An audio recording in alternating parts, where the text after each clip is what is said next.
ایک بیٹی نے اپنے باپ سے بڑے پیار سے پوچھا، پاپا کیا میں نے کبھی آپ کو رلایا ہے؟ باپ نے کہا، جی ہاں۔ بیٹی نے حیرت سے پوچھا، ایسا کب ہوا پاپا؟ باپ نے بتایا، اس وقت تم قریب 1 سال کی تھیں، گھٹنوں پر سرکتی تھیں، میں نے تمہارے سامنے 3 چیزیں رکھیں، پیسے، قلم اور کھلونا۔ میں دیکھنا چاہتا تھا کہ تم تینوں میں سے کسے اٹھاتی ہو۔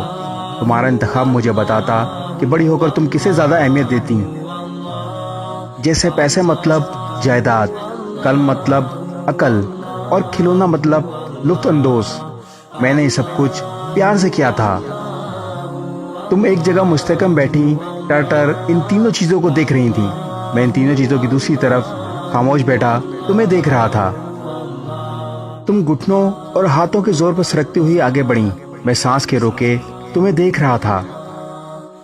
لمحہ بھر میں ہی تم نے ان تینوں چیزوں کو بازو سے سرکا دیا اور ان کو پار کرتی ہوئی آ کر میری گود میں بیٹھ گئیں۔ مجھے دھیان ہی نہیں رہا کہ ان تینوں چیزوں کے علاوہ تمہارا ایک انتخاب میں بھی ہو سکتا ہوں۔ وہ پہلی اور آخری بار تھا بیٹی جب تم نے مجھے رلایا، بہت رلایا۔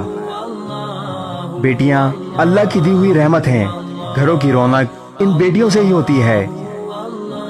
ایک حدیث کے مفہوم کے مطابق جو شخص بیٹیوں کے ذریعے آزمایا گیا، یعنی اس کے گھر صرف بیٹیاں ہی پیدا کی گئیں اور اس نے خوش دلی سے پال پوس کر ان کو جوان کر دیا، تو وہ بیٹیاں قیامت کے دن اس کے اور آگ کے درمیان پردہ بن جائیں گی۔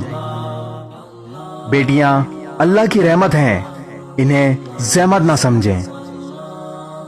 اس ویڈیو کو شیئر ضرور کریں، ہو سکتا ہے آپ کے ایک شیئر سے یہ بات کسی کے دل میں اتر جائے۔